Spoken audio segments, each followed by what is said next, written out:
Muy bien, empezamos. ¿Qué tal a todos? Muy buenas noches, bienvenidos a una nueva transmisión del programa 911 por el canal Realidad Revelada y Radio Cubán. Hoy nos toca hablar sobre el misterio y la pregunta, que quién podría haber sido, quién era, quién fue el hombre de la máscara de hierro, y quizás es una pregunta demasiado amplia y difícil de contestar, ya que no hay un indicio, ¿no? Entonces vamos a girar en un debate un poco en el entorno para tratar de hablar sobre, quizás, es verdad, conocemos la película, una gran película para ver todo el tiempo, seguramente imperdible, unas actuaciones espectaculares de Leonardo DiCaprio y entre otros, pero claro, si buscamos un poco la contextualización del periodo, de la parte histórica que tiene el relato, vamos a encontrar que sí, hay hechos oficiales por lo menos que marcarían que hubo una persona que portó esa máscara de hierro por más o menos entre 35 a 40 años. Hay, digamos, diferentes variantes en la cantidad de tiempo, pero ya un prudente tener 30 años con una máscara llama la atención de quién podría ser, y obviamente en la documentación faltan por lo menos los registros de los nombres específicos. Sí, todo el entorno que hay por detrás en la referencia de que sí se encontró por lo menos a una persona encadenada con una máscara en un calabozo, muerto en ese caso, pero hasta ahí quedó. Y por supuesto esto trae un efecto bola de nieve, porque es la búsqueda de decir quién era esa persona. Entonces hay rumores, hay teorías, hay especulación, desde más, hasta que obviamente lo toma el género literario para crear una novela de Alejandro Dumas, vamos a pronunciarlo con ese acento, en donde, claro, nos trae ya directamente una conformación propia y quizás el condicionamiento ya de todo. Pero vamos a tratar de eso, de ver cuáles eran las posibilidades que había y qué personajes por lo menos estarían dentro del rango para decir que eran los más adecuados para poder ser portadores de esta máscara de hierro. Entonces, un poquito la idea es pensar en el contexto histórico, que vamos a ubicarnos en Francia, principalmente entre la parte del siglo XVII y finales del siglo XVII, comienzo del siglo XVIII, más un 1680 y cerrando, ¿no? Para la entrada de la otra propia, en lo que va a ser la parte principal del rey Luis XIV, que va a estar gobernando, y un poco pensando ya en esa contextualización, ubicándonos entonces todo el periodo y la importancia que va a tener Francia, porque estamos entrando en ese declive, o por lo menos el comienzo de la parte de las iluminarias, del pensamiento racional. Entonces estas nuevas revoluciones que justamente van a ocurrir en Francia, podemos pensar que aquí se están, digamos, fundando y se están procreando. Entonces pensar un poco las cortes, estas partes de las noblezas que están dando vuelta, nos encuentra. Entonces, pensar que había una persona que estaba utilizando una máscara de hierro y que a su vez tenía lujos y permisos en esa prisión, nos habla de alguien que estaba, o por lo menos tenía un conocimiento importante de un secreto de Estado, o que tenía que ver con una parte familiar dentro de las monarcas, ¿no? Entonces, así que no lo podían matar porque no había hecho nada malo, pero tenían que guardar, bueno, eso es lo que se especula, pero que tenían que guardarlo. Obviamente vamos a tratar de entablar un poco el debate en torno a esto, de por qué no lo mataban y por qué tenían que utilizar todo el tiempo esa máscara, ¿no? Porque hay un rostro que tiene que ser guardado porque era muy conocido, así que son estas cuestiones mismas que vamos a tratar de ir desarrollando. Claro, bueno, yo ya hice mi apreciación, mi introducción hacia todo lo que va a ser encarado.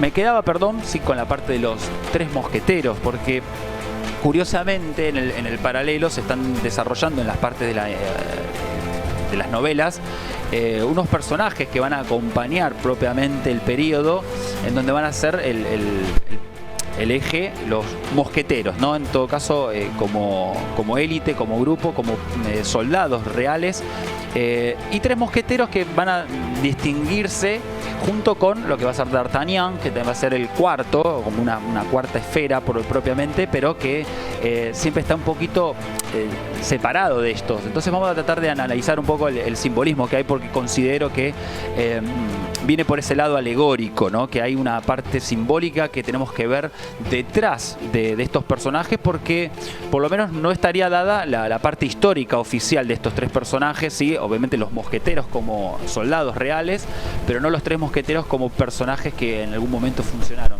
Aparentemente D'Artagnan tuvo, por lo menos fue tomado en cuenta basado en un personaje histórico. Así que vamos a ir viendo un poco de dónde nace la creatividad propia en la creación de estos personajes para tratar de simbolizarlo. Como digo, yo buscando la relación del quien lo escribe, especulo un poco que tenía conocimientos y saberes que permiten nuevamente, cuando hace el escrito, bajar y codificar el mensaje para, por lo menos a quienes estén iniciados, o por lo menos que puedan leerlo, ¿no?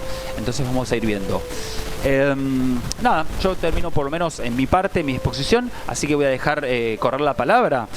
Hoy está, bueno, Juan Pablo, Matías y Bruno. Santi no se va a encontrar, así que le mandamos un saludo, que hoy no pudo participar. Así que bueno, vamos a aprovechar a Juan, que lo tenemos ya hace mucho, que tampoco estaba compartiendo las primeras partes con nosotros. Así que Juan, buenas noches, Maxi, Bruno, Mati, Santi, que está seguramente del otro lado, y como digo siempre, los que están de este lado y los que están del otro lado. Bueno, en primer lugar, quiero agradecer acá al equipo por haber traído este tema, porque Los Tres Mosqueteros son una de mis historias favoritas, quizá porque era una de las historias favoritas de mi padre. Ya tengo, espera, eran Robin Hood, el Rey Arturo, y ahora anoto Los Tres Mosqueteros, dale. Exactamente, son las historias que mi viejo agarraba y leía y le parecían fabulosas y que me pasaba, ¿no? Así que esta es una gran historia. Una gran historia que tiene tres partes, Los Tres Mosqueteros, 20 años después, y por último El Vizconde de Bragelonne, donde en la última parte del Vizconde de Bragelonne nos deja esa historia tan interesante a la que llamamos El Hombre de la Máscara de Hierro. Y esto parecería ser una obra literaria simplemente de la mente del genial Alexandre Dumas, ¿no? Que si miramos un poquito su historia, en realidad es hijo de un afamado general francés, que sin embargo había nacido en la colonia francesa de Santo Domingo, o sea, en Haití, y que además era hijo de no solamente de un noble, ¿sí?, sino de una esclava descendiente de subsaharianos. Con lo cual tenemos también esa cuestión de libertad encerrada un poco en la sangre, podemos decir, de Alejandro Dumas, que termina escribiendo estas grandes historias, y que él tiene su vida mitad y mitad, por llamarlo, entre una Francia que tiene que ver con lo real, por llamarlo de alguna manera. No olvidemos que Alejandro Dumas nace en 1802 y al poquito tiempo, en el 5, ya tenemos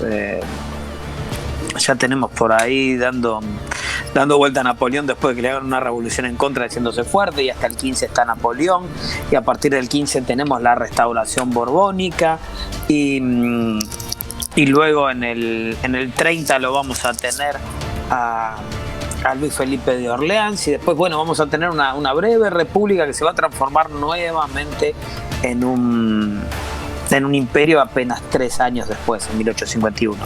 Con lo cual, miren ustedes que él está todo el tiempo tironeado entre estas ideas de lo que tiene que ver con lo regio, con lo real, y con el otro lado, lo que tiene que ver con esa idea de libertad que está surgiendo. Esto se ve mucho en sus novelas, no solamente en estas novelas que tienen que ver con Los Tres Mosqueteros, sino sobre todo en El Conde de Montecristo, ¿sí? Que dicen que está inspirado en su propio padre. Pero volviendo particularmente a este Hombre de la Máscara de Hierro, que evidentemente está basado en algún personaje real. En algunos lados dicen que murió con el nombre de Gustave Dauger, ¿no? Disculpen que no sepa hablar francés, así que vamos a tratar de decirlo de la mejor manera que podamos. Otros que dicen que fue el mismísimo D'Artagnan, el personaje histórico en que se inspiró D'Artagnan. Y otros decían que bueno, fue algún otro que estaba por ahí dando vuelta y que le había ido bastante mal y que era un nombre. Pero la historia que más nos llegó a nosotros es precisamente la historia de nuestro amigo Alejandro Dumas, que decía que era el hermano de Luis XIV. Y en realidad todos sabemos que Luis XIV, bueno, fue un niño concebido después de muchos años del matrimonio de su padre con Ana de Austria, ¿no? Sobre todas las cosas porque, bueno, se sospechaban en algunos, digamos, pensemos en la época, ¿no? Algunos, los más buenitos, decían que el problema que tenía era un problema de impotencia que tenía el rey Luis XIII, y otros que decían que el problema es que a doña Ana de Austria no le resultaba atractiva porque estaba mucho más atraído por los mozos y los constructores que están dando vuelta por ahí en los castillos, ¿no? Pero bueno, más allá de todo eso, la historia dice en la pluma de Dumas que era un hijo del rey, o el verdadero hijo del rey, o incluso era el hijo de la reina, y como el rey no tenía nada que hacer ahí, la reina había encontrado ahí algún muchacho, algunos dicen que era el mismísimo duque de Buckingham, había sido un noble inglés, para tener a su hijo y que darle una descendencia a la corona francesa. Algunos otros dicen que no, que en realidad había sido simplemente un paje o un sirviente que había visto algo que no tenía que ver, entonces lo castigaron de esa manera. Lo importante es que es un personaje misterioso, es un personaje literario, no sabemos si fue una máscara de hierro, una máscara de terciopelo, pero algo el pobre tipo tuvo y ahí estuvo encerrado por unos 30 años, o algunos lados dicen que 9, en otros dicen que fue 40. Lo que es importante es que esto nos lleva a nosotros a pensar cuáles serían las ideas que podrían llegar a esta barbaridad de dejar a un pobre hombre encerrado 40 años con una máscara y hacer lo que solamente puede alimentarlo un sordomudo, que no pudiera tener contacto con el exterior y que finalmente tuviera que morir de una manera bastante solitaria. Me parece que un poco por estos caminos vamos a estar transitando en el programa de esta noche. Buenísimo, gracias a todo lo que contás, porque es importante contextualizar, como decía, la imagen, no propiamente, porque tiene un relato en un periodo en la cual se están dando, que está bueno saber las costumbres, las formas de pensar, todo lo que conlleva la nobleza misma y la formación, y más cuando hablamos de Francia, porque tenemos nuevamente ubicar una parte geográfica.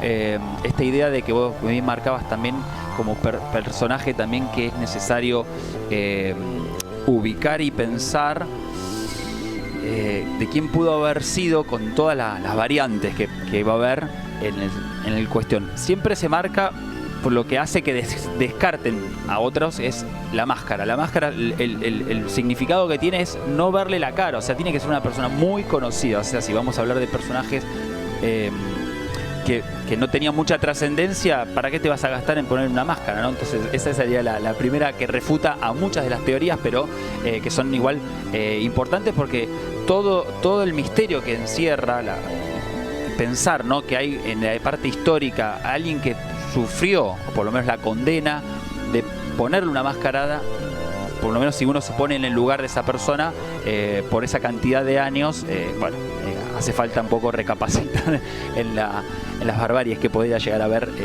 Las torturas en sí fueron una parte también fundamental de la historia, por esto también sería otra vertiente. Vamos a continuar, Bruno, te dejo a vos, no sé si querés dejarle a Mati también, o sea, cualquiera de los dos puede participar, no sé si normalmente hacíamos a los oficiales y después a los que están. No hay problema, dale. Bueno, ahí está, vamos a chequear sonido como siempre. Perfecto, antes de hablar. ¿Se escucha bien? Listo.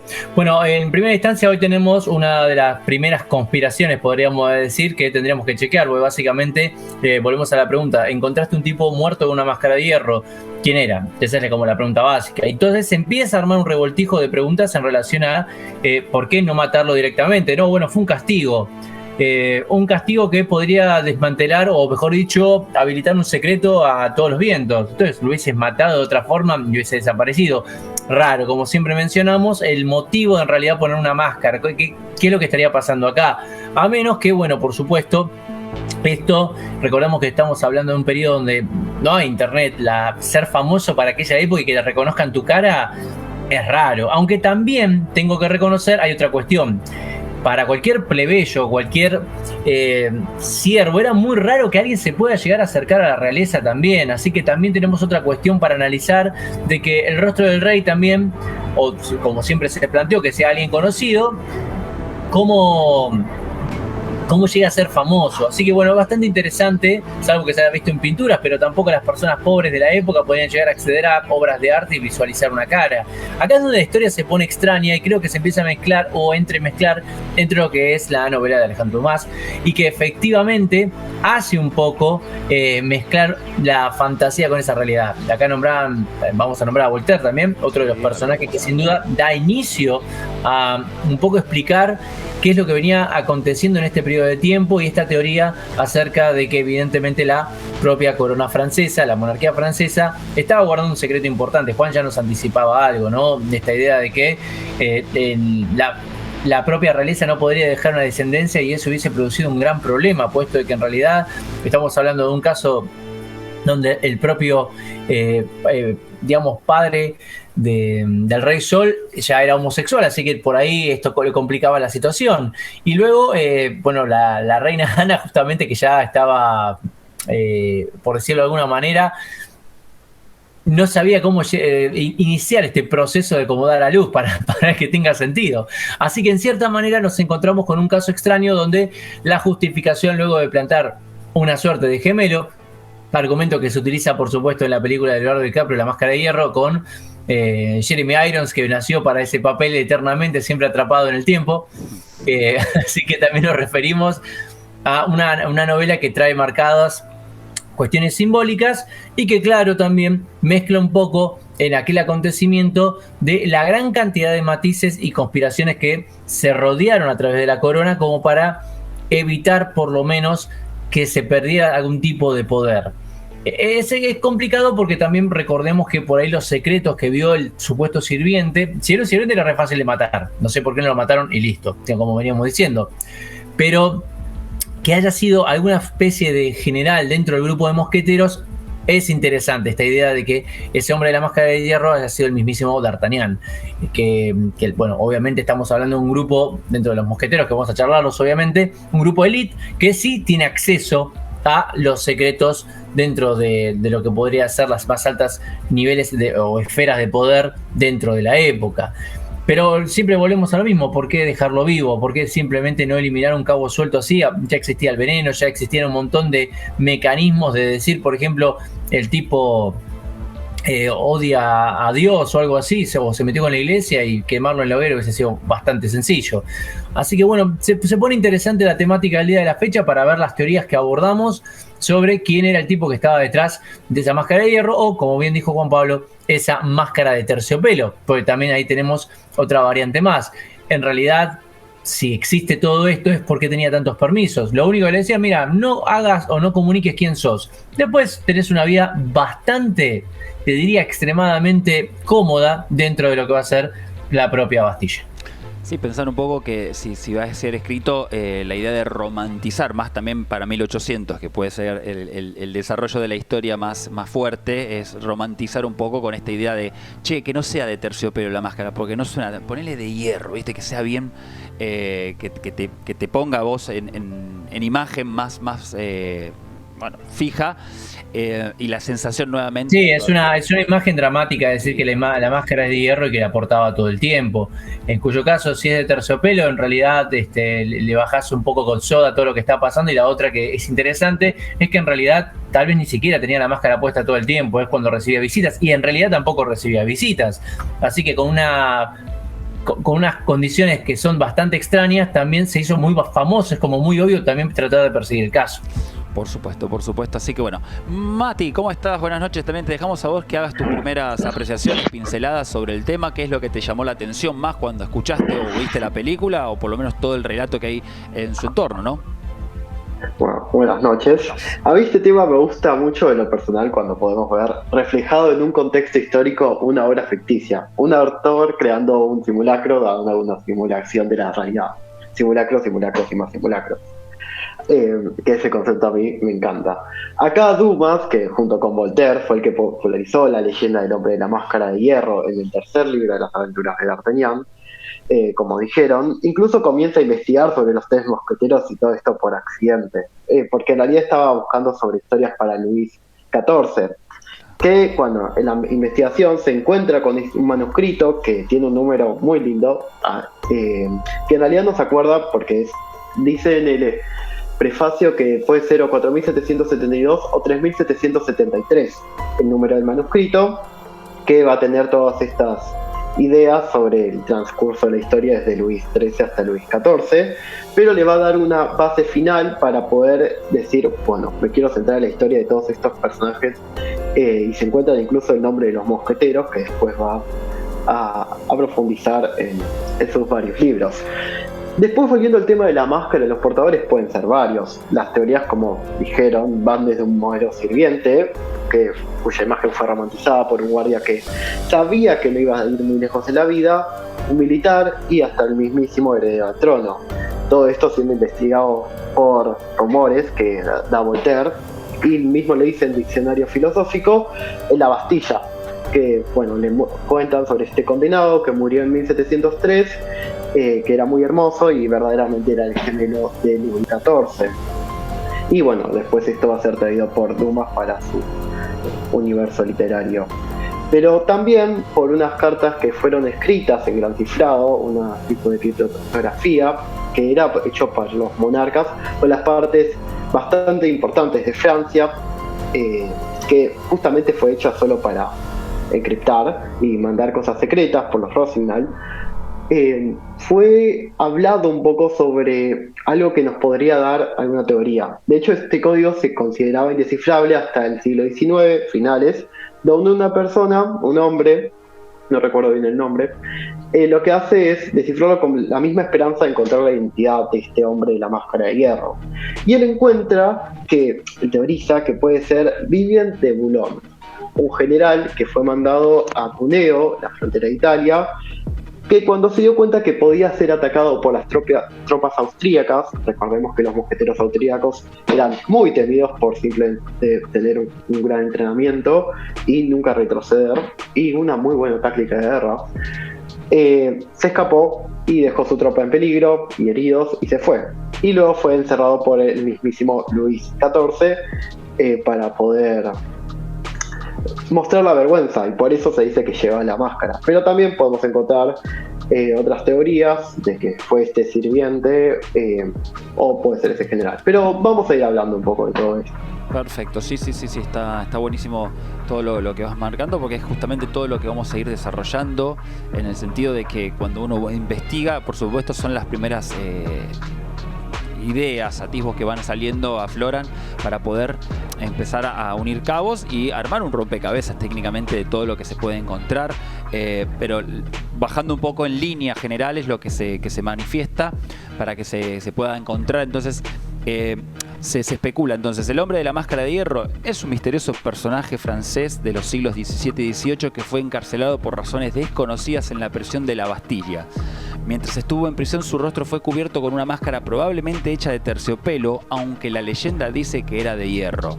El filósofo de la Ilustración, Voltaire, hizo la primera referencia a su existencia en la obra del El siglo de Luis XIV. Entonces, acá tenemos un poco a un personaje que va a traer por primera vez la referencia de un misterioso personaje que va a ser Voltaire en su obra, ¿no? El siglo del Luis XIV. Entonces, ¿qué despierta esto? Es que aparentemente Voltaire lo que va a hacer es haber escuchado, otros dicen que mientras hubo obviamente la toma de la Bastilla, es como que diferentes, como digo, historias y leyendas, que esto lo hace un poco raro, ¿no? Porque no hay una definición puntual de dónde realmente nace el misterio, el enigma de este personaje, pero aparentemente mientras Voltaire estuvo encerrado en la Bastilla como reo, escuchó las narraciones de algunos presos antiguos que decían que antiguamente hubo un misterioso personaje dentro de estos calabozos, en la cual le llamó muchísimo la atención a Voltaire y empezó a investigar un poco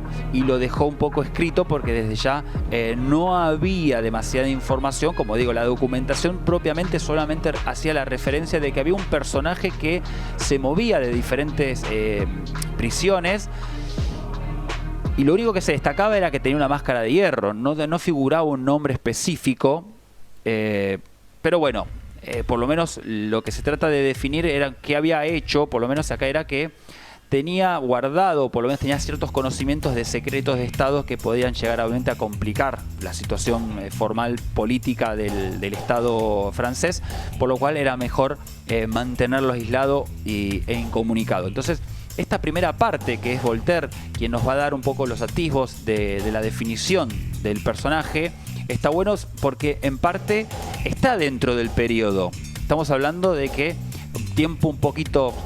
va a ser posterior, por supuesto, pero Dumas va a ser de 1800. Entonces, técnicamente, como digo, la historia se transgiversa, va perdiendo fuerza o por lo menos se va modificando en el tiempo. Así que mientras más cercana la fuente de información, podremos quizás tener una referencia un poco más explícita, ¿no? Entonces, bueno, quisiera escuchar, Juan, te digo un poco que vos también que nos hables un poco del personaje Voltaire, si lo sabés, mejor, sino que también nos haga un poco vos qué te parece también esta idea de que Voltaire haya hablado, ¿no? Después hablamos de Dumas y...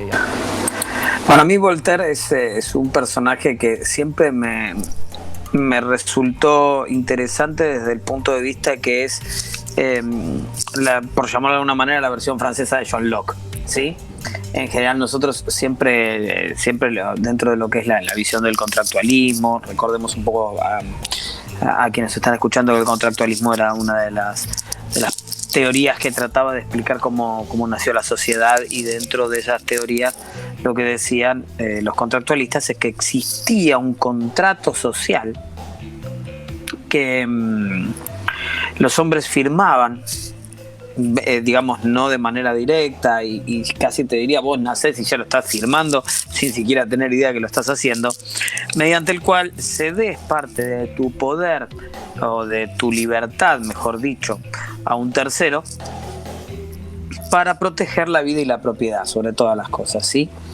John Locke, que es el segundo de los grandes autores contractualistas, el primero es Thomas Hobbes, otro de los amigos de este programa, ¿no? Pero bueno, John Locke es uno de los primeros que empieza a pensar en modos más democráticos y sobre todas las cosas en lo que tiene que ver con la división de poderes, ¿sí?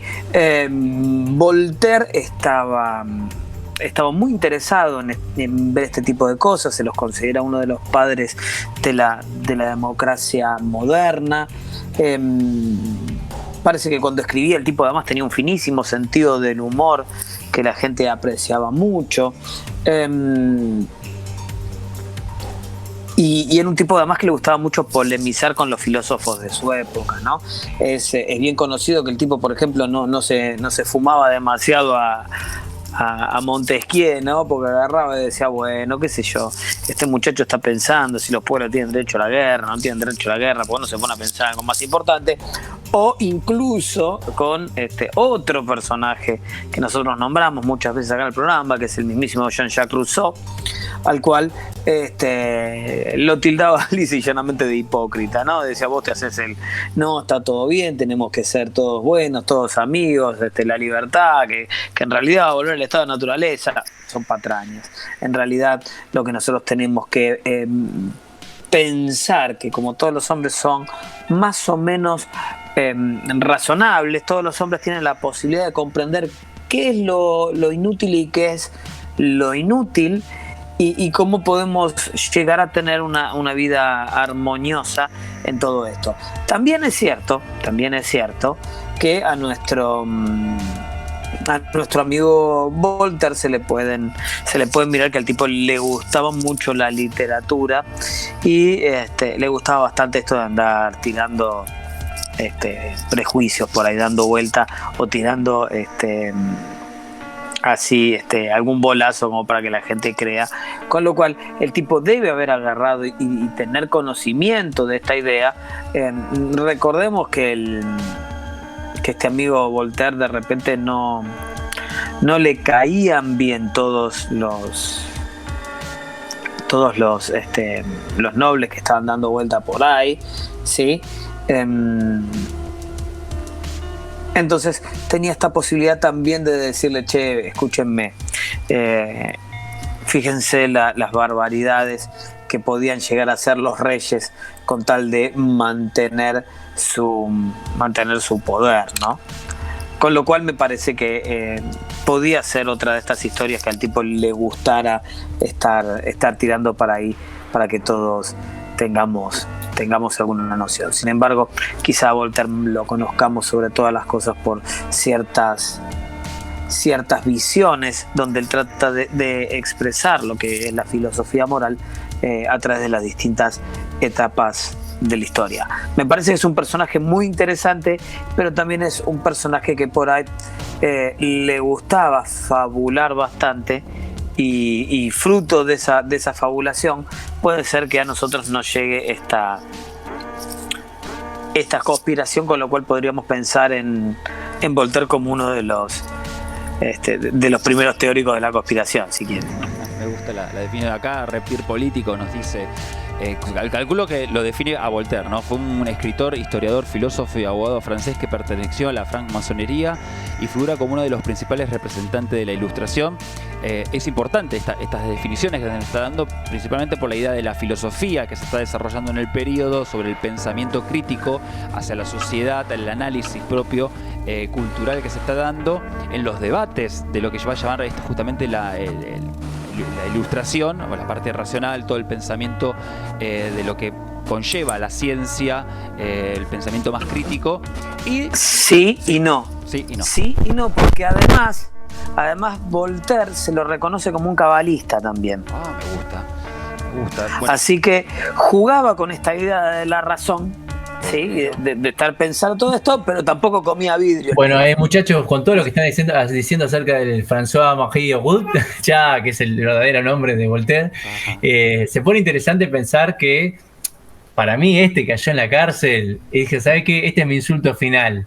Y les armó la conspiración más grande del planeta y ahora sí prepárense porque no podían largar a nadie más, porque les explotaba algo encima solamente por el hecho de, bueno, no hay nada que impresione más que acerca de ese misticismo que se empieza a rodear en relación tal vez a una pequeña historia, un pequeño suspiro, y esa pequeña idea, ese egregor que acaba de crear desde la nada, se empezó a propagar a dimensiones bíblicas, y bueno, ahí prepárate que tenés cómo esto se compagina con la entrevista a D'Artagnan, o las cartas de D'Artagnan que se van teniendo, que se publican tiempo después, y que efectivamente son el aporte que luego Alejandro Dumas utiliza para la obra justamente del Hombre de la Máscara de Hierro, explicada desde este argumento, ¿no? Así que es muy interesante pensar en Voltaire como un personaje que ya en su propio seudónimo ya juega con ese anagrama de su propio apellido, ¿no? Hay una cosa que me gustaría acá que estuviera Santi, que siempre le gusta esto, jugar con los números, pero Voltaire fue elegido miembro de la Academia Francesa, en la que ocupó el asiento número 33. Toma.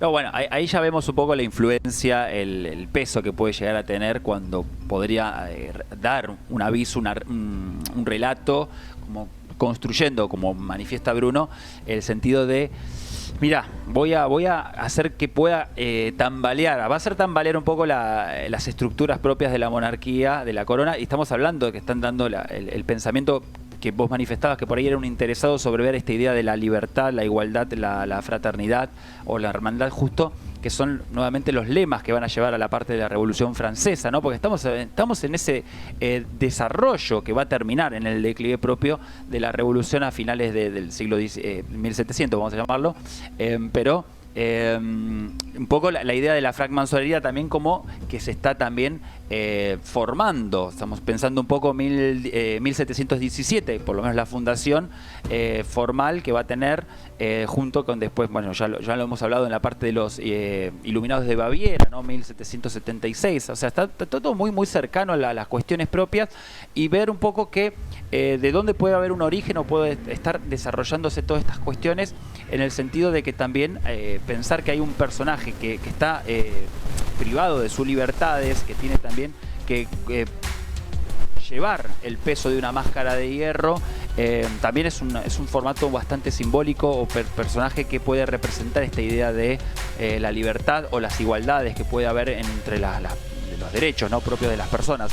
Así que digo, por lo menos para tratar de hilar el pensamiento de Voltaire al momento de que desarrolló también una historia, o por lo menos fue el primero que va a dar la referencia del hombre de la máscara de hierro. Mati, no sé si vos querés participar acá, te dejo también tus apreciaciones, pero vamos a continuar, como te diga. No, sí, poco para decir, Voltaire es una figura que, a pesar de su filosofía un poco rara, ¿no? Habla mucho, le gusta mucho el positivismo, tiene una mirada bastante rara también hacia las religiones, pero también por otro lado creó un formato que a mí me encanta, que es la novela filosófica, y un montón de ideas y una actitud también que bastante irónica ante todo lo que se le presentaba y eso, pero no mucho más para eso. Muy bien, la formación propia de un ilustrado que tiene la capacidad nuevamente de analizar, criticar todo lo que se está dando nuevamente y va. Por lo menos en las versiones que digo, como dice acá Voltaire, escuchó, ¿no? Y otros que dicen que vio pasar al hombre de la máscara de hierro, por lo menos, como digo, esos problemas que tienen el teléfono descompuesto, el pasaje de información en donde dice, ¿lo escuchó? No, lo vio. Bueno, entonces vos decís ya, es medio raro cuando se empieza a distorsionar esa versión. Otros dicen que ya en la toma de la Bastilla, o sea, estamos hablando de si él muere en 1703, el personaje, el hombre de la máscara de hierro, y después la toma de la Bastilla va a ser para finales del siglo. Dicen que entrando por lo menos a la parte de las prisiones, estos lugares, encuentran a un cuerpo con una máscara encadenado. Nuevamente ya está putrefacto directamente, propiamente el esqueleto. Entonces de ahí nace también la representación que tiene como origen el lugar puntual, en donde, buscando esos relatos en la historia, por lo menos se encuentra, que déjenme que lo busque acá, porque está la referencia que sí existen los papeles que figuran que en 1698 se llevaron a dos prisioneros, en las cuales uno de ellos porta una máscara de hierro.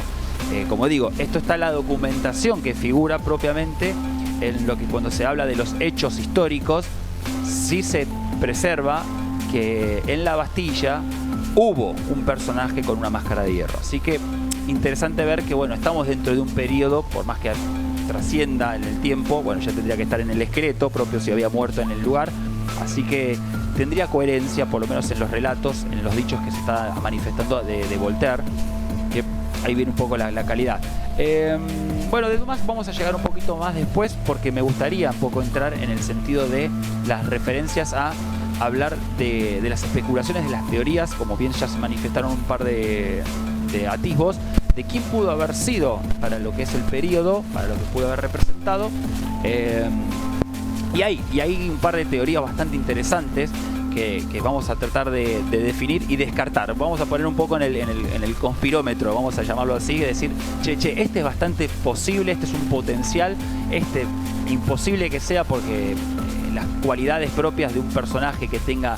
Siempre tenemos que poner el parámetro, vamos a referirnos, ¿no? Que es un personaje que, por lo que se cuenta, tenía ciertos derechos al momento de estar encarcelado, sí, pero no es que estaba como un preso común o ordinario que tirado ahí en un calabozo sucio, no. Acá tenía cierto lujo, tenía ciertos permisos y se tenía ciertas libertades dentro de entre comillas, vamos a ponerlo, que le daban algo diferente, a decir, no, espera, si es un condenado o un siervo básico que pudo haber visto algo, no tenía, ¿por qué te voy a dar estos derechos? Hay algo que está bueno, y es que estas barbaridades hacia los hacia los prisioneros, sobre todo hacia los prisioneros reales, habían sido una característica bastante particular de los primeros años de la Revolución Francesa. Vamos a hablar un poquitito, un ratito muy chiquitito de lo que fue Luis Carlos de Borbón, también conocido como el Delfín o como Luis XVII, perdón. Luis XVII es el hijo de Luis XVI. Luis XVI, como todos sabemos, es aquel rey que sufrió la Revolución Francesa, a quien le cortaron la cabeza, ¿sí? No, bueno, Luis Carlos de Borbón, que era el hijo de él, que era bastante pequeño, ¿no? Porque tenía 4 años cuando se dio la revolución, ¿sí? Y termina muriendo a los 10 años más o menos, en el 95. Y cuando se produce la revolución, lo que termina ocurriendo es que este rey, digamos, vamos primero, el rey Luis XVI de Francia, junto con su esposa y con su hijo, trata de escapar de Francia, es descubierto, es llevado, hay todo un lío ahí entre los partidarios de la revolución, entre los jacobinos y los girondinos, a ver qué hacemos con el rey. Decían, bueno, vamos a cortarle el gañote al rey. Pero bueno, una vez que decimos vamos a cortarle el gañote al rey, tenemos que pensar qué hacemos con el hijo. Bueno, fue muy simple, lo agarraron y lo metieron en la prisión del Temple en París. Mientras que su padre fue rápidamente guillotinado.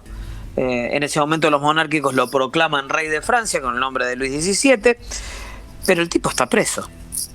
Y mientras está preso, lo que hacen es torturarlo psicológicamente, lo hacen declarar en contra de su madre y de su tía, que estaban ahí, diciendo que lo habían incitado a la masturbación y lo habían obligado a hacer juegos sexuales con ellas.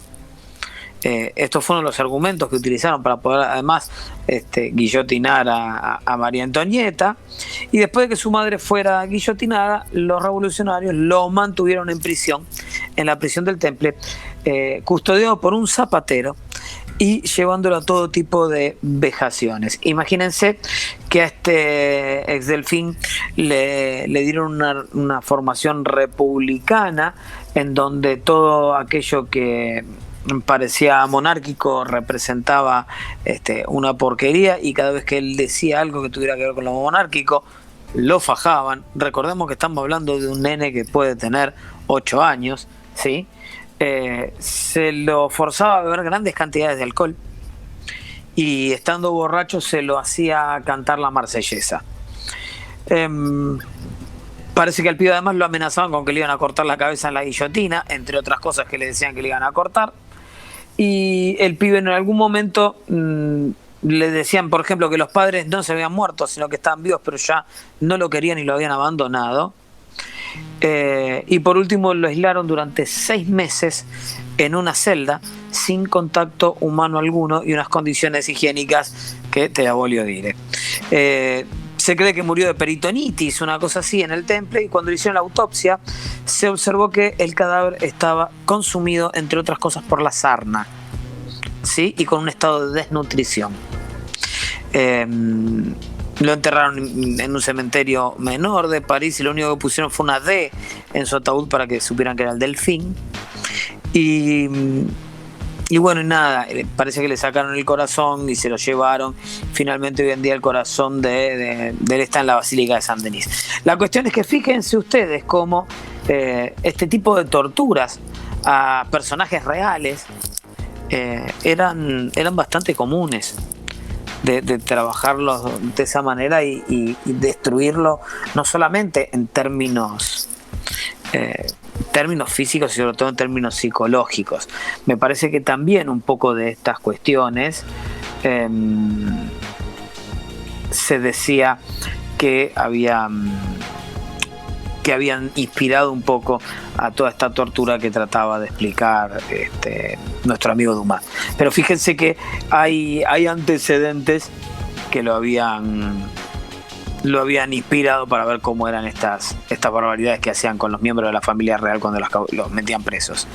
Sí, aparentemente igual en este caso parece bastante leve utilizar solo una máscara de hierro comparado con la historia que nos acaba de contar. Olvídate, a un nene, y además un nene de 8 años. Por eso digo. Por supuesto, también hay conspiraciones con respecto a este muchacho, porque dijeron que se había escapado y que se había venido a Buenos Aires también, ¿no?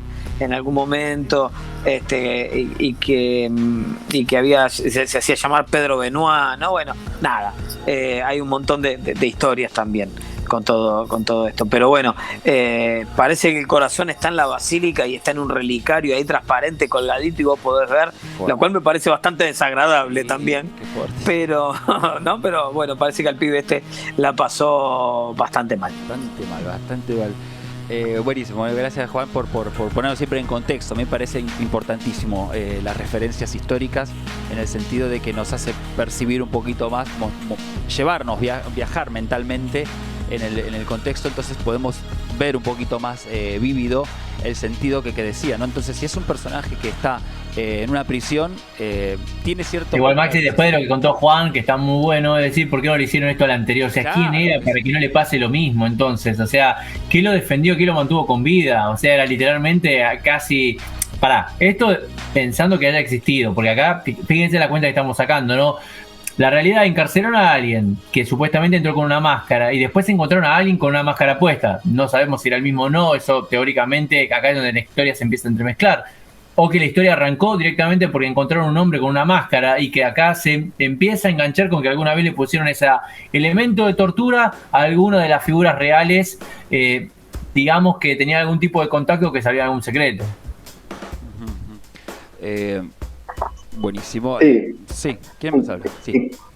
Yo, que incluso la toma de la Bastilla, donde supuestamente encontraron este cuerpo, pasó mucho más de lo que se cree que estuvo ahí el prisionero ahí. Incluso, pero tiene sentido de que sea una máscara de terciopelo, porque hay un dato muy curioso, que es que era de moda en el siglo por ahí XVI llevar una máscara de terciopelo que se llamaba bizarro, donde las mujeres simplemente llevaban como parte de su vestimenta adecuada, las mujeres nobles, esta máscara de terciopelo. Entonces quizás sea esta interpretación después que fue más... Cuando te dicen máscara de terciopelo en un prisionero, no te imaginas ese típico bizarro, sino que algo más oscuro, que después, bueno, se fue elaborando a esta máscara de hierro, que tiene más sentido al ser una leyenda que se va propagando. Hasta llegar a la máscara de cuero. No, gracias. Entonces, Santi, orgulloso de vos, Maxi. Somos un homenaje a Santi.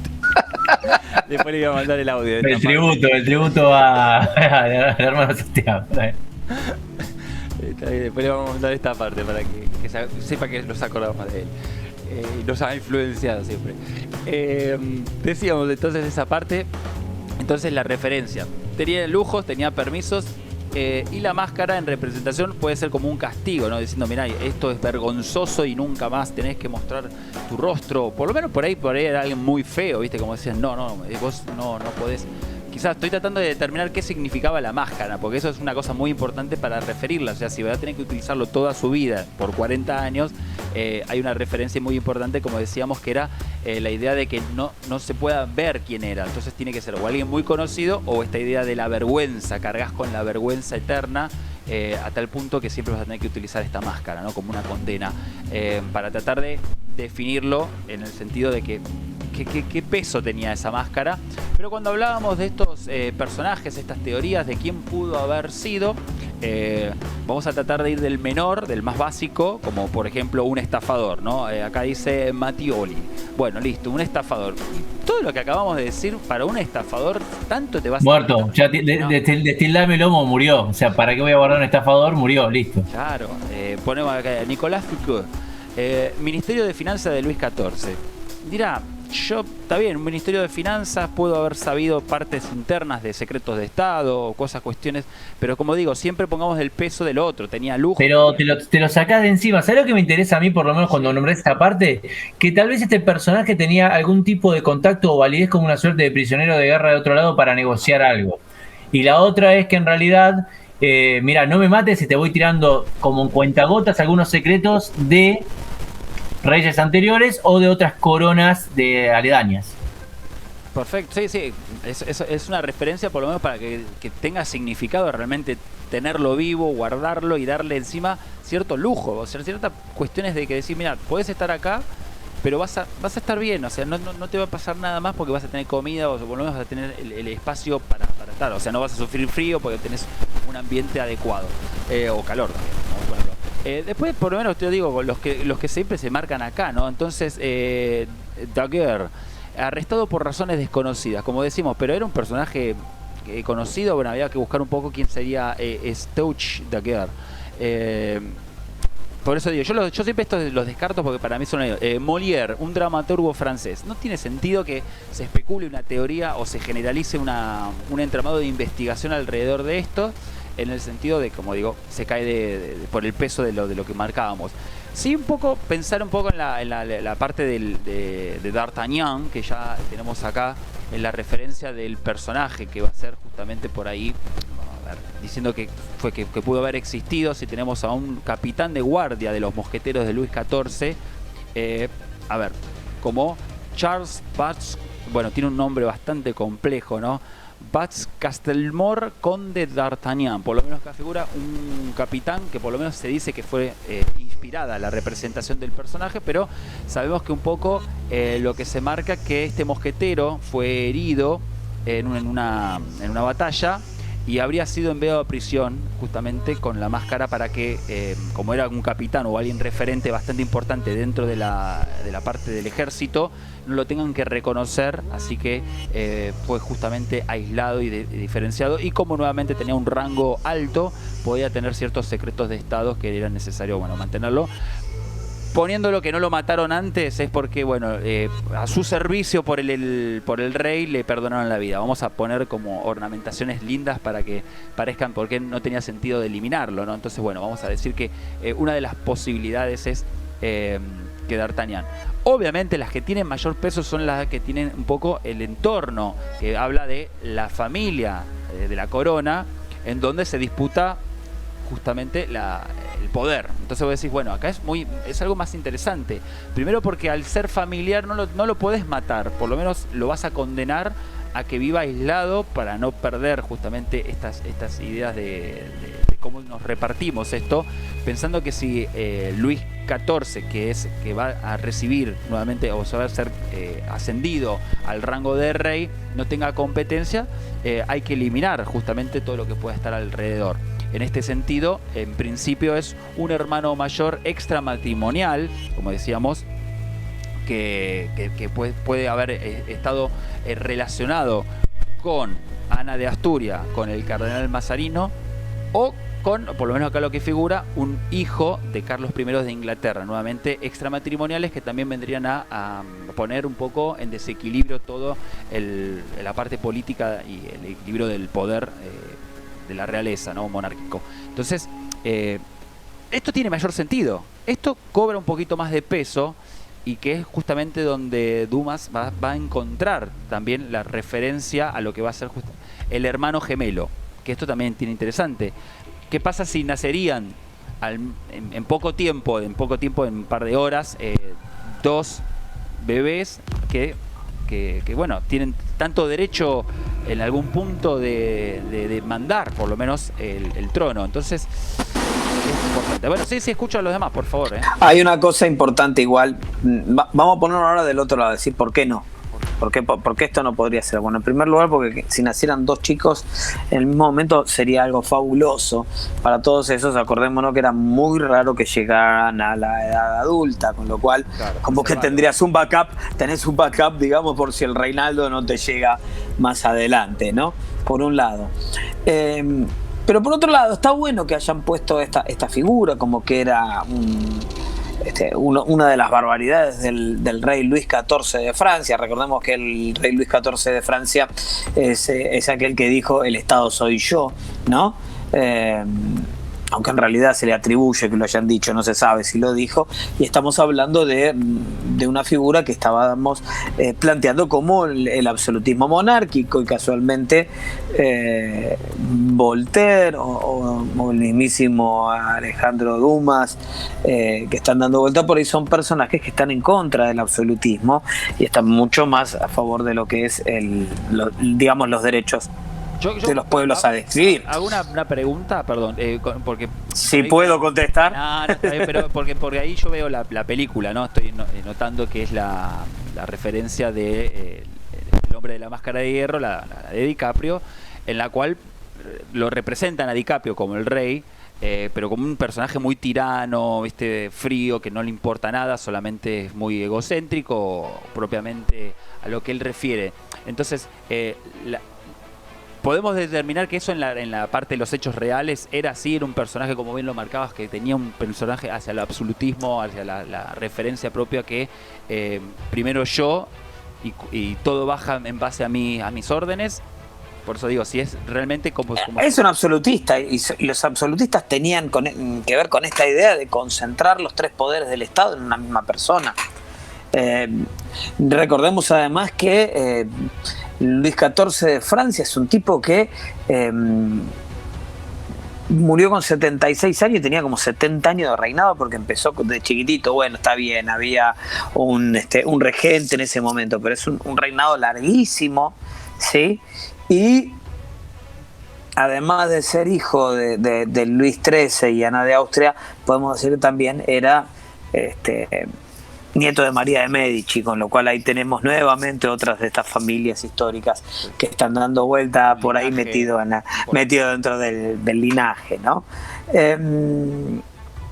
Pensemos que es también un tipo que le gustaba vivir muy bien, es un tipo que le gustaba plantear su poder hacia afuera, ¿no? Y demostrar que eran realmente poderosos. Bueno, el Palacio de Versalles es una de sus obras, sin ir más lejos, que es algo recontrafastuoso para mostrar cómo es que él pretendía esta idea de cómo vivir, ¿sí? Pero bueno, nada. Sí puede ser que te lo muestren como un rey bastante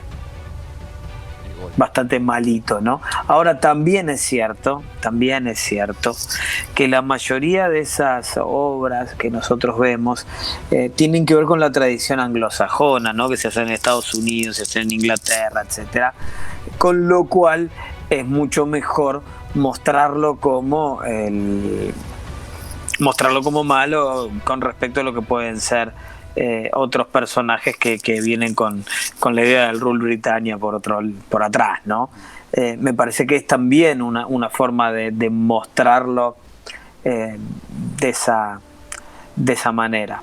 Igual tuvo un hermano, evidentemente, que fue Felipe, que es casualmente el nombre que le da Alejandro Dumas al hombre de la máscara de hierro, que era Felipe. Pero este Felipe sí existió y fue duque de Orleans después. Pero en realidad me parece que es también jugar con los estereotipos de lo que sería un rey absolutista para ponerlo como que era todavía peor de lo que era.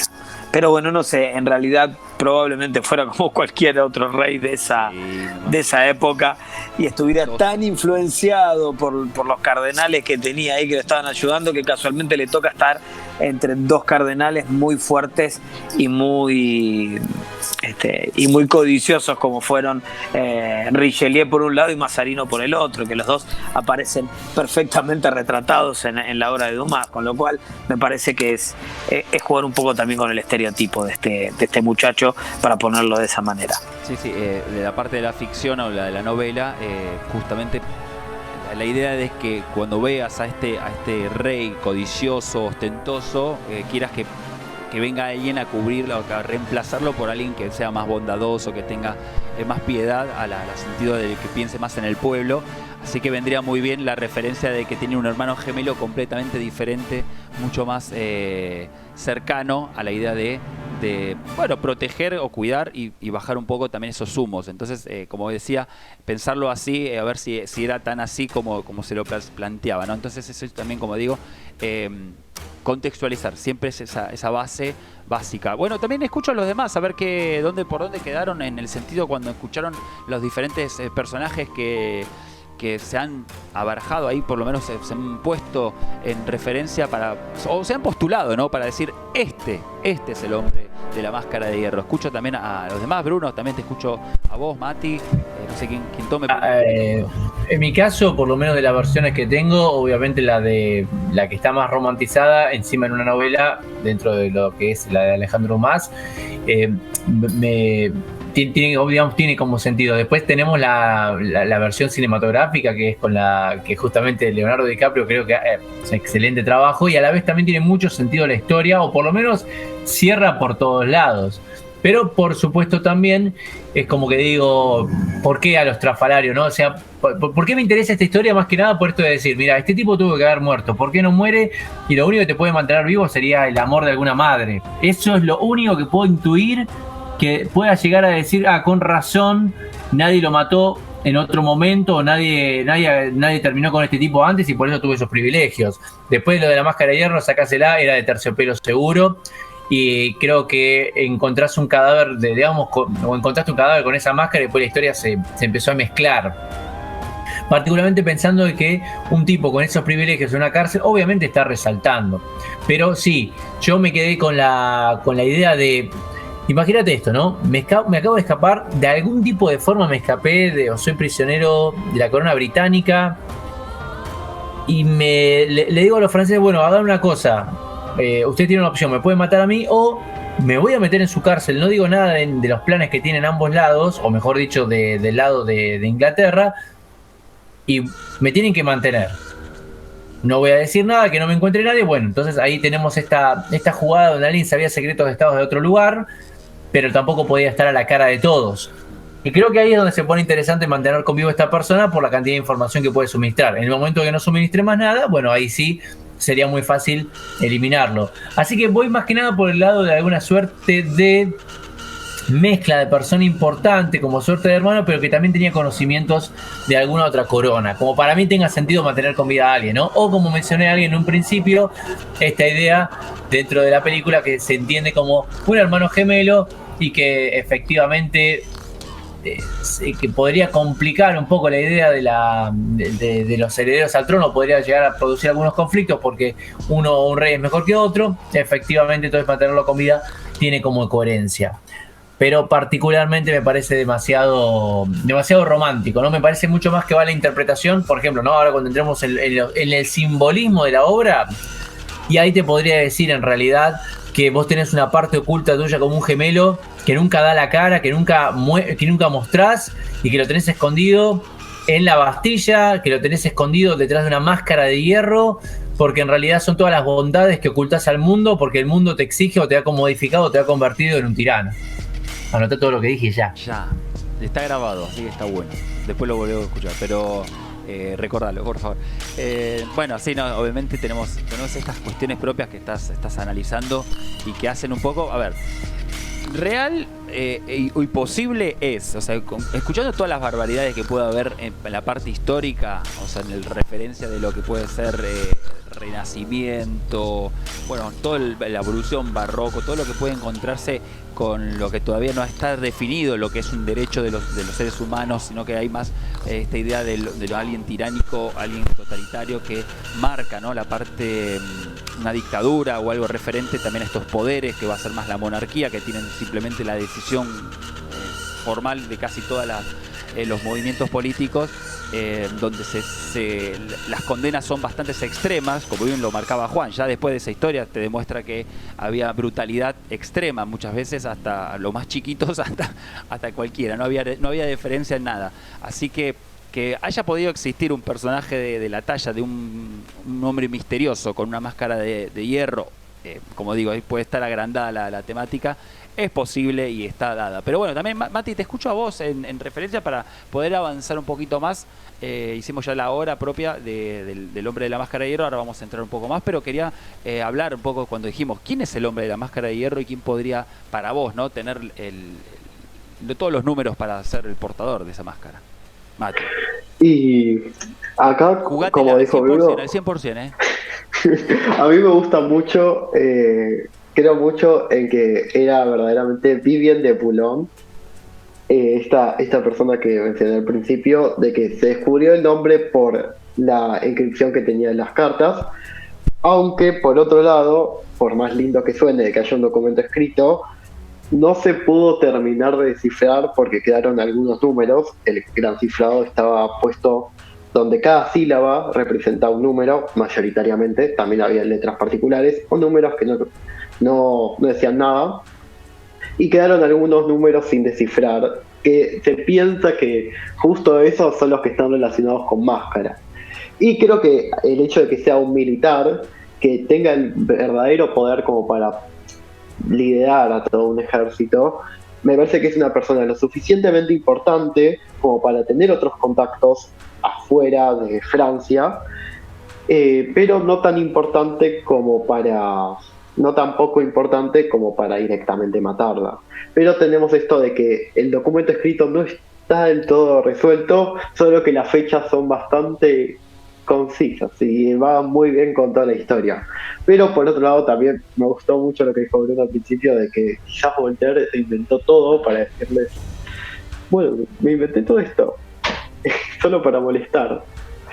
Y me gustaría mucho que... desestabilidad, porque cuando se puede dar la referencia a que pueda existir una trama escondida y que los monarcas están guardando este secreto, te pueden nuevamente generar a tu alrededor movimientos y conspiraciones, ¿no? Sí, claro. Decimos ahí.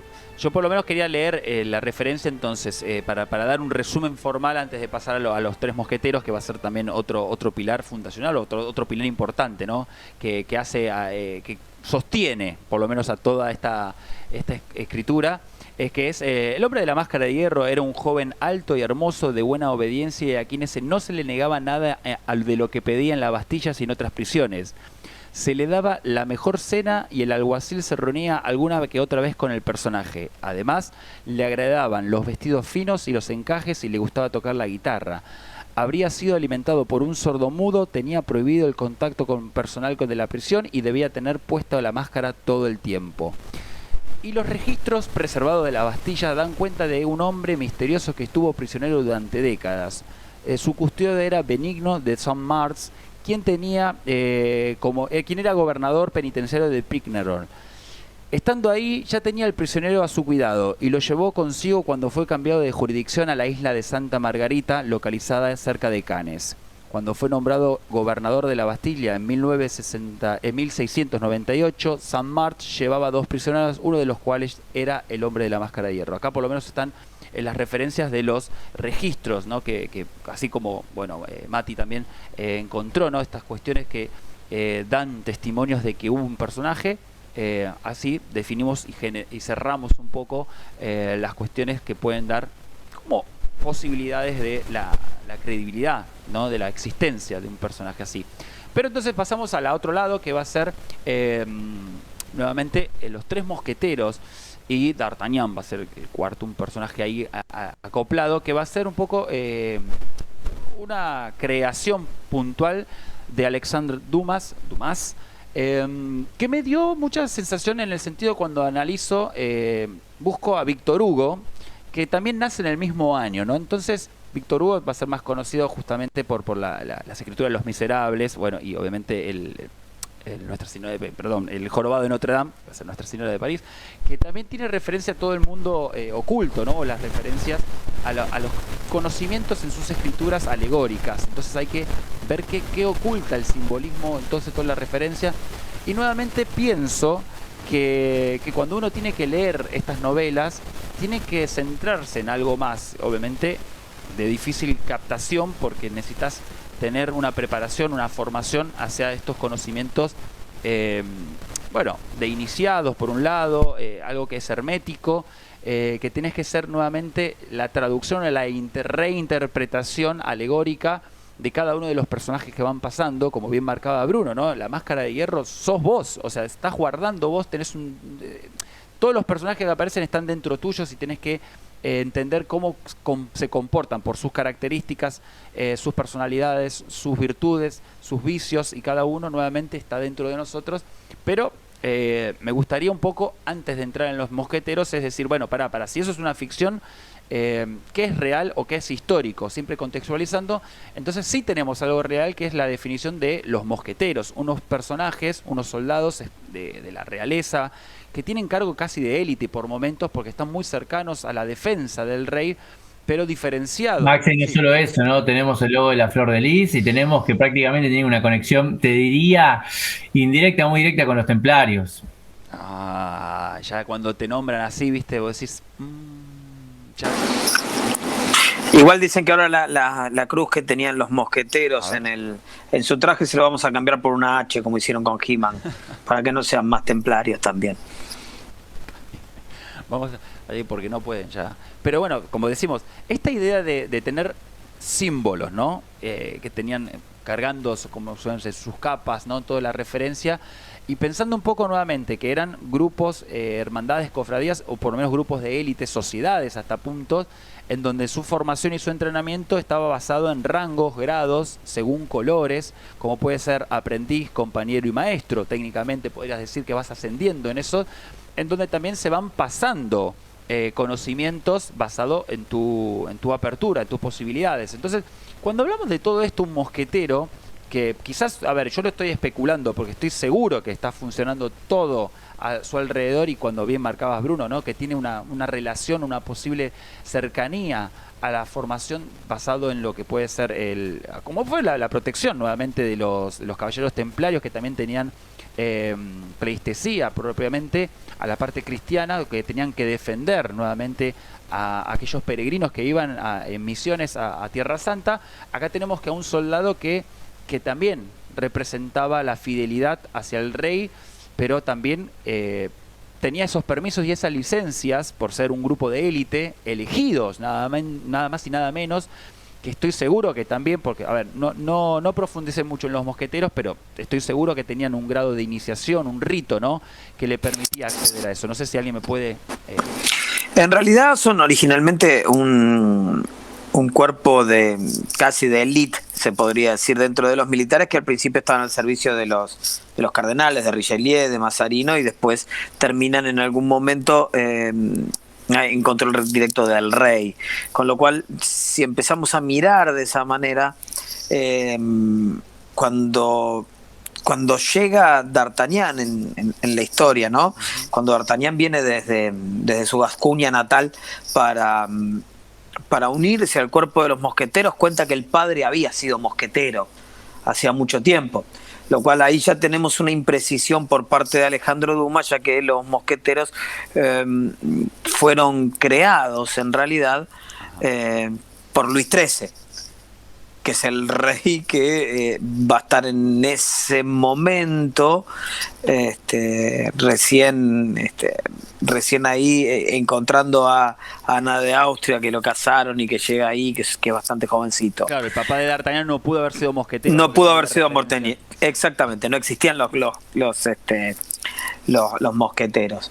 En segundo lugar, lo que sí podemos ver es que no estaban en contra del cardenal, sino todo lo contrario, defendían al cardenal. Bueno, hay un poco con este juego como que estos tres muchachos, ¿sí?, Porthos, Athos y Aramis, que encontramos por ahí que eran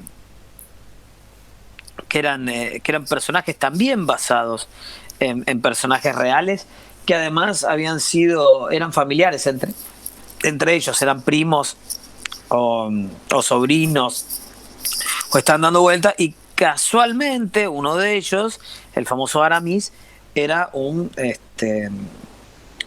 el líder de los jesuitas, además, con lo cual otra vez empezamos a mezclar algunas algunas cuestiones por ahí que a nosotros nos gustan, ¿no? Estamos teniendo un jesuita ahí en medio de todo esto.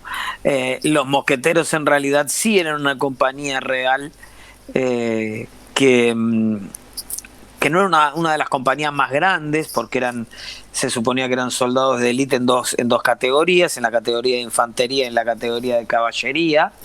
Y cuando empiezas a buscar ahí información sobre los mosqueteros reales, te das cuenta que tampoco tuvieron una vida demasiado larga, porque cada vez que se terminaban enojando los disolvían.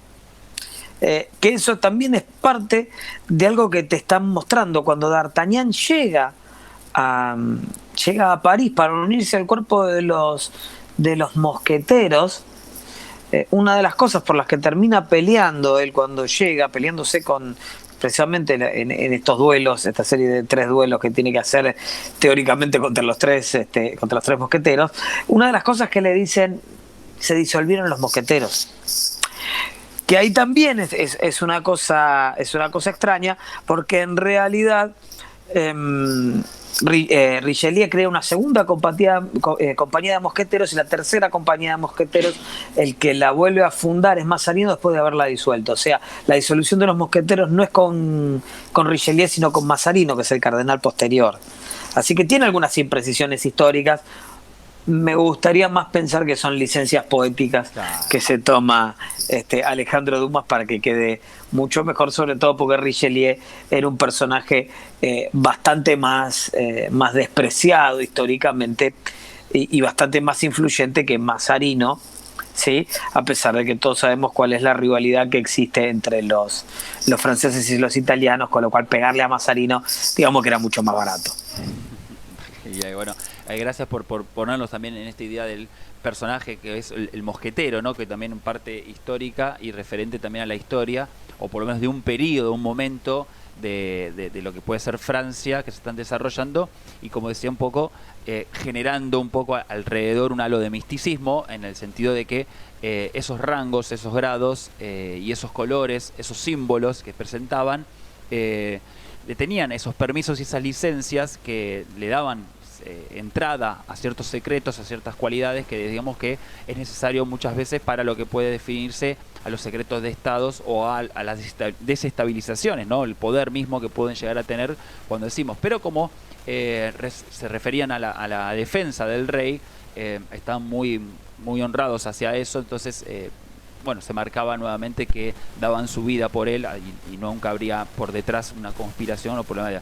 Que creo que una de las teorías hablaba, ¿no? Cuando hablábamos de que el rey no podía procrear, o por lo menos por su mayoría de edad, uno de los un mosquetero por lo menos es quien va a tener hijo, y por querer chantajearlo termina llevado siendo preso, ¿no? Que es la otra variante, que el hijo en verdad es hijo de un mosquetero. De D'Artagnan. Claro, bueno, la novela va a ser eso, claro. En la novela era que hijo de D'Artagnan, así sí. Que estaba por ahí dando vuelta. Vos sabés que cuando estábamos hablando de los mosqueteros, me olvidé que quizá uno de los mosqueteros reales más famosos fue nada más y nada menos que el Marqués de Lafayette, ¿no? Quien fue el general del ejército revolucionario francés en 1789, y en la Revolución de Julio de 1830 también. Y sobre todas las cosas fue miembro de la Asamblea Nacional y miembro de la Guardia Nacional de París. O sea, además de ser amigo de Washington, de Jefferson, bueno, que peleó de los dos lados del Atlántico, digamos, un tipo que realmente tenía un par de cosas importantes, y sí se considera que además ha tenido una mayor influencia con todo lo que tiene que ver con con lo que serían órdenes secretos. Dígalo. Claro, no, sí se supone que tenía que ver con órdenes secretas. Sociedades así que bueno, exactamente. Eso demostraría un poco bueno, pensándolo, que si podemos decir que había un poco bueno, personajes que están dando vueltas históricos, como Lafayette también, representaría también esta idea. Eso es para darle un poco de sentido, ¿sí? Ahora, cuando yo tomo la novela, como bien marcabas, puede haber errores históricos o errores de referencia en líneas de tiempo, pero nuevamente no estoy mirando la historia, sino que yo estoy mirando lo que hay por detrás, ¿no? Esas vestiduras que me van marcando, esos personajes que se visten, pero ahora profundiza, ¿no? La parte que es un mensaje, una parábola, una alegoría, un simbolismo que hay que cada uno, cuando hablamos de esos 3 mosqueteros, ya tenemos 3, o sea, 3, pará. Entonces, ese número nuevamente nos da una referencia a lo que puede ser la formación de la Trinidad, una referencia, bueno, un triángulo, ¿no? Entonces, sí, escucho. Ahí tenés claramente cuerpo, mente y alma. Estás hablando de eso, ¿no? Porque vos tendrías a Portos, que sería el cuerpo, que sería lo físico, que sería lo lúdico, si querías lo sexual, todo eso. Vos lo tenés a Athos, que es la reflexión, que es la mente, que es todo eso. Y por último lo tenés a Aramis, que es este jesuita, que es el espíritu. Sí. Entonces él también está jugando con esa trilogía, y D'Artagnan, que viene a ser el que va a ser iniciado por estos 3 para transformarse en el seguidor, y que finalmente termina siendo el que los lidera, ¿no? Bueno, para cuando viene 20 años después... Cualquier similitud con Jesucristo, los Reyes Magos, o sea... No, obviamente es casualidad esto, o me lo inventé yo en este momento por ahí. Pero, claro, finalmente es el que... Fíjense que los 3 después se retiran porque se vuelven ricos. Se vuelven ricos en realidad y se casan con señoras. A ver, como empieza 20 años después que la segunda novela, que es D'Artagnan yéndolos a buscar para ponerlos de vuelta en aventuras, y los otros diciendo, no, bueno, en realidad no, porque yo estoy muy bien acá. Y dice, bueno, no, yo lo tengo que buscar a Portos, porque Portos va a estar aburrido y va a querer salir de aventura de vuelta, y medio que lo convence con que se van a ir de joda. Entonces ahí él se termina yendo, y a Athos con que, bueno, no, vamos a ver cómo hacemos, porque vos podrías volver a la victoria por tu hijo, no sé qué cosa, y lo sume como para que lo piense y que va a tener historias para contar. Y al que más le cuesta convencerlo es Aramis, que en realidad está en medio de una disputa entre la corona de Francia y los jesuitas. Entonces él tiene que estar medio oculto. La verdad que además, para todos aquellos que están del otro lado ahora, si no lo leyeron, se los recomiendo ampliamente los 3 tomos, porque la verdad que la prosa que tiene es fabulosa, y la historia da para que nos quedemos con un poco más de lo que son las adaptaciones al cine que estuvieron dando vuelta por ahí. La verdad que es fabuloso. Sí, igual con todo lo que dijiste, es como que ya te invita nuevamente el que está buscando nuevamente la formación de lo que puede ser el viaje iniciático, ¿no? Porque estamos hablando del viaje del héroe también, en referencia de que alguien que bueno, comienza una aventura nuevamente y que necesita de sabios, de maestros, de magos que vayan a inculcarle nuevamente la sabiduría. Como bien lo manejabas vos, cada personaje representa, y cuando Bruno marcaba cualquier similitud con Jesucristo es pura coincidencia o casualidad, no. Entonces estamos hablando de esos 3 reyes magos que también en lo que puede ser la gran obra alquímica, ¿no? Que cada uno representa un proceso, lo que va a ser el nigredo, el rubedo y el albedo. Entonces toda esa cuestión propia de los cambios, la transmutación propia, hace que esta novela tenga un simbolismo y algo mucho más profundo que solamente una lectura de aventuras, ¿no? Pero que también es entretenida desde ya, pero si le podés encontrar esa visión, te llevas un salario mucho mayor, ¿no? Bruno, te escucho a vos también, las referencias. No, bueno, acá obviamente ya ahí para ir agregando, ¿no? Tenemos un viaje iniciático, tenemos tres reyes, digamos, tres maestros que se van a acercar apuntándote con una espada. Más que eso ya creo que va para arrancar de ahí, no hay mucho para decirte, sabiendo que empezás a ingresar a un grupo donde evidentemente vas a poder subir en ciertas jerarquías, seguir aprendiendo, y que claro, también el mundo con el que empiezan a pelear de afuera, fíjate, ellos ahora tienen que defender un secreto real. Y en cierta manera, el enfrentamiento es contra posibles amenazas que pueda recibir la monarquía, podríamos decirlo, pero claro, yo lo tengo que estudiar desde el lado simbólico, efectivamente es cubrir lo sagrado.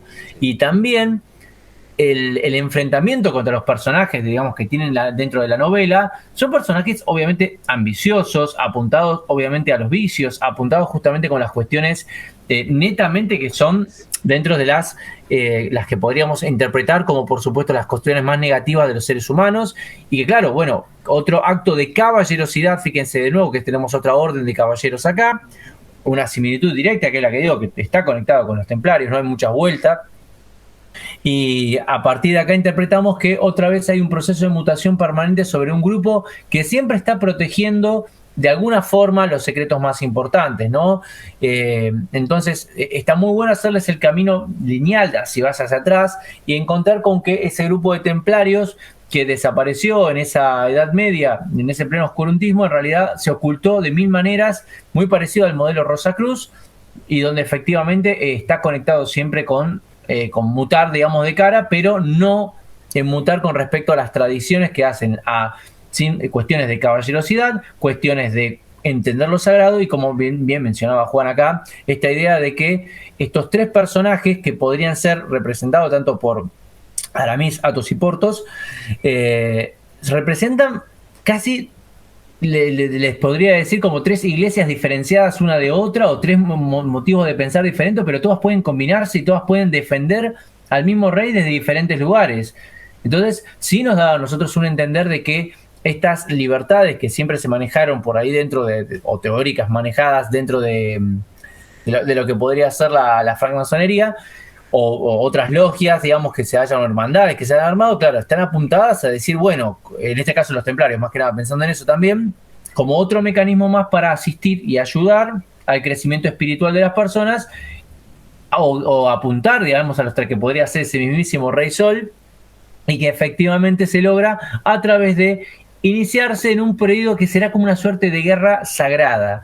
Un periodo en el cual evidentemente las armas van a ser necesarias y también marcan como un cierto simbolismo necesario como para llegar a decir la frase, ¿sí? De todos para uno y no para todos. Bien, esa es creo que la frase que también hace mucha referencia o mucho ruido cuando decís uno para todos, todos para uno. La idea de la fraternidad, de una hermandad, de un núcleo, ¿no? que están conviviendo en ese aspecto y que también cada uno se ayuda mutuamente. Entonces, creo que todo lo que se habló, todo lo que se expuso acá, técnicamente te está demostrando que el conocimiento propio de Dumas iba un poquito más, por lo menos no cayó por casualidad, ¿no? Entonces había por parte del escritor, ahora vamos a buscar, decir, para este tipo estaba involucrado en algo, estaba con conocimientos puramente herméticos, guardados ahí, iniciáticos, que están volcados por lo menos en la historia. Porque técnicamente todo lo que fuimos definiendo hace nuevamente en el paralelismo a lo que puede hacer una sociedad secreta o todo lo que están referidos a logias o grupos, ya sea la parte Rosacruz, la parte de masonería, francmasón, está muy relacionado técnicamente por todos los simbolismos que fuimos marcando. Mati, te escucho a vos también, por favor, porque te dejamos un poco ahí aislado, pero bueno, vos me dijiste que tenías un poco de información de la flor de la lis, que me encantaría también dando un poco de eso, pero lo que puedas vos aportar, bienvenido sea, ¿no? Sí. A mí me encantó todo lo que dijeron de eso que dijo Juan, de esa trinidad entre cada mosquetero. Bueno. Pero la flor de lis es un símbolo que a mí me gusta mucho. Me gusta pensar que es esta flor, la Prequeria formosísima, que tiene interesante, que solo crece en México y Guatemala. Y me gusta crearme una historia de cómo llegaron los europeos a conseguir esta especie de lirio para poder construir sus símbolos. Se cree que empezó principalmente con unos dibujos bastante raros de los minoicos, y va a empezar a tener cada uno su símbolo hasta que se llega a representar en la realeza. Después se tiene como señal de árbol de la vida, hasta incluso algunas personas lo tienen como el ojo que todo lo ve, pero en este caso, que representa también honor, alegría, inocencia, amor, etcétera, me gusta cómo se está adaptado a esta figura de los mosqueteros, porque a mí, yo desde la infancia, siempre que pienso en una flor de lis, que no sabía que se llamaba así, siempre la adaptaba con estas figuras de mosqueteros. Me gusta cómo en esta trinidad, que la flor de lis tiene 3 partes arriba y 3 partes abajo, me gusta esta dualidad que presentaron antes de que cada mosquetero, si bien representaba alguna cualidad, puede ser buena o humana según su sistema de referencia, también representaba otra cara, otro vicio, algunas ganas de amor cortés, otras ganas de alcohol, etcétera. Creo que es algo muy interesante este símbolo que a mí al menos me gusta mucho. Sí, está muy bueno traerlo porque, como digo, hace o complementa también nuevamente el simbolismo, pensar lo que es el honor, la virtud, los valores, la nobleza, estas cuestiones de que lo más puro, ¿no? Lo rectificado, y justamente por momentos se puede observar que esto también lo tiene en el desarrollo cuando se ve en la película ya unos mosqueteros veteranos que están más pasados, en donde ya están por ahí más débiles, un poquito más enviciados o fuera de estado, ¿no? Entonces tienen que volver a rearmarse, a saber que siempre están en esas vueltas que tienen los blancos y los oscuros, en todo lo que tiene, que a mí por lo menos me gusta verlos en ese sentido de que son una leyenda, ¿no? Cumplen un proceso de que ya han demostrado el potencial que tienen y que son representados nuevamente por los propios nuevos soldados, las nuevas generaciones, como una referencia a seguir, ¿no? Entonces, por lo menos lo que uno se ve en la película, ¿no? Entonces queda muy bien marcada y por lo menos a mí me hace también complementar la referencia de los 3 mosqueteros junto con D'Artagnan en lo que es una imagen a seguir, ¿no? Que vos te puedas formar y que te puedas influenciar por algo muy bueno, ya consolidado, ¿no? Entonces eso está bueno. Creo que hemos hecho un recorrido. Me gustaría que si alguien quiere agregar algo más, por lo menos en la referencia de los mosqueteros, del hombre de la máscara de hierro, que es principalmente el eje central de todo esto, pero las historias quizás se podría ahondar, como digo, en las referencias que hay en el relato, más que nada por el escritor, que como digo que puede ser otra ramificación del ejercicio de investigación, ¿no? Saber un poquito más de Dumas. Yo por lo menos no le hice, lo he investigado, pero cuando puse un poco qué otros escritores estaba, porque también pensemos en 1800, que decía, ¿no? Un poquito más posterior, casi mitad y final del siglo, de parte de 1800, está también, ¿no? la creación de Frankenstein, la parte del Conde Drácula.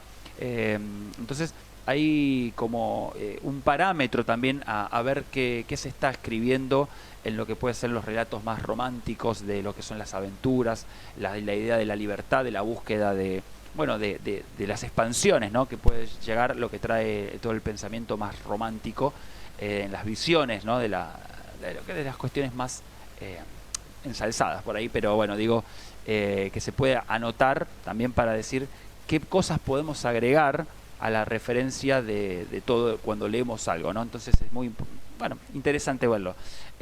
Dejo los últimos atisbos para cerrar. Juan, te escuchamos a vos, después Bruno.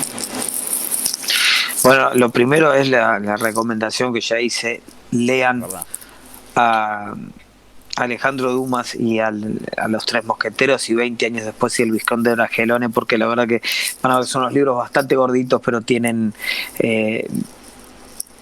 aventuras, tienen amor, tienen tradiciones. ¿Vale tienen libro? Puede ser un audiolibro. A mí me gusta más leerlo.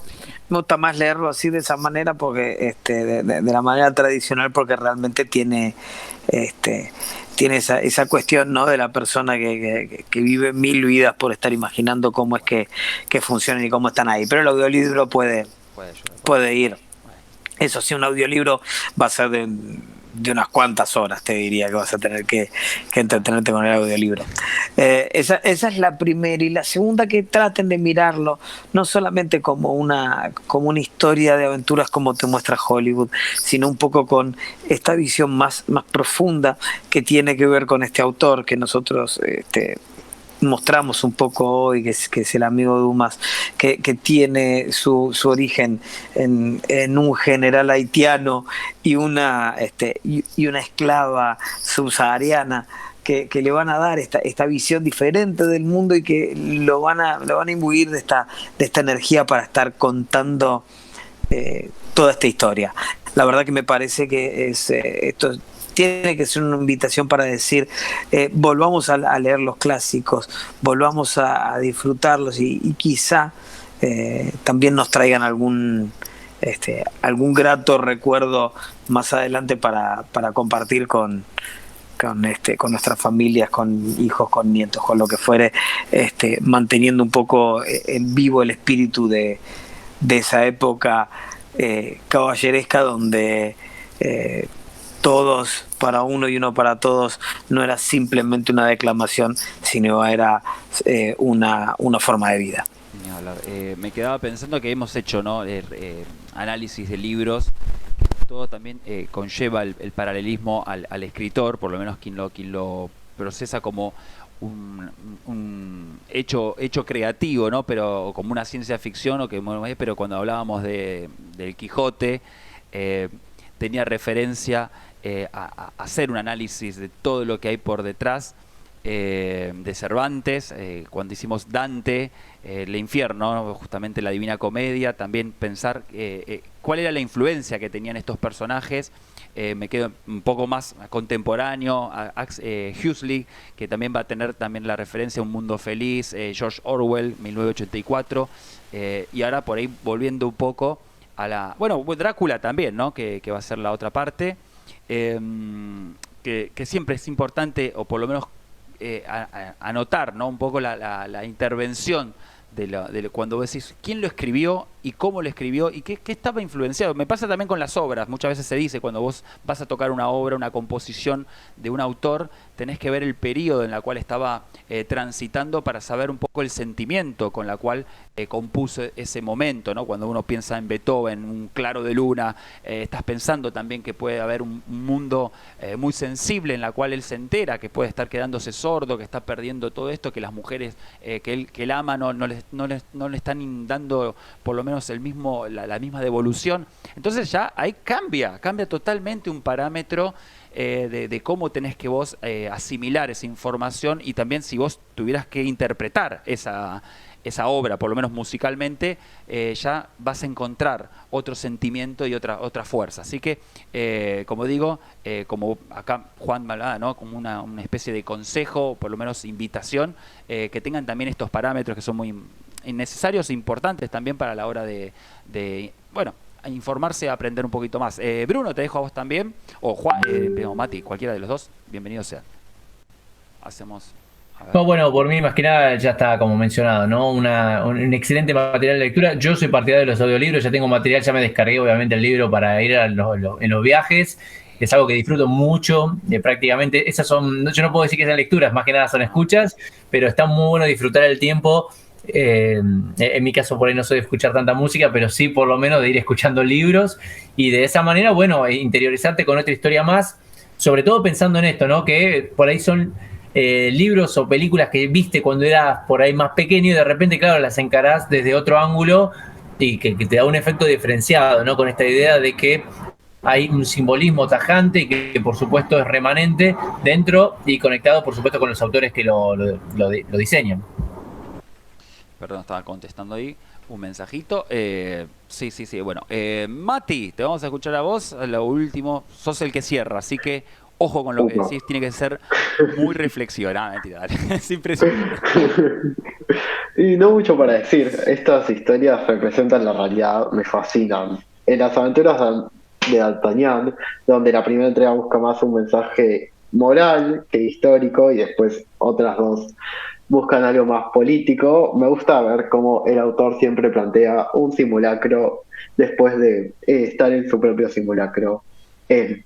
Quiero sumar un dato de color, que Dumas tenía también una ayuda para escribir a Auguste Marquet, creo que lo pronuncié bien, que él le ayudó a más a dar un contexto histórico, le daba un esqueleto a la historia y después Dumas le ayudó a escribir todo lo demás. Y también tenía a otras personas escribiendo más sobre todo esto, que le ayudaba a tener unas cosas con más magia y simbología, que está muy bueno en estas historias que son muy merecedoras de una relectura.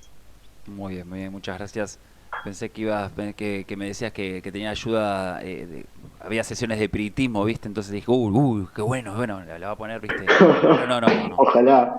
No, porque era una época por ahí posible, ¿no? Que Ese era Conan Doyle, ese era Conan Doyle. Ah, ok. Entonces dije, pará, se viene buena esta parte. Bueno, así que nada, estamos entonces cumplidos acá con todo lo que se pudo haber expuesto. Esperamos que obviamente les haya servido propiamente toda la información.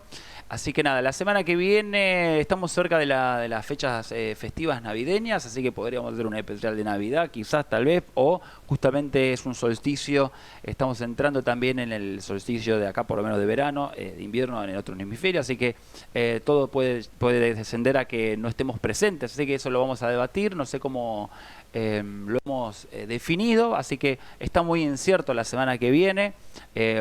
Por el momento solamente lo dejamos ahí, vamos a estar en comunicación. Así que creo que hemos definido todo cerrado. Vamos a dar entonces ahora sí finalización al evento, a esta reunión, a este taller. La realidad se ha vuelto demasiado compleja. Aún así, preferirías una mentira. Muchísimas gracias y hasta la semana que viene si todo está encaminado. Buenas noches. Espérenme un momentito porque tarda un poquito en hacer referencia. Espérenme.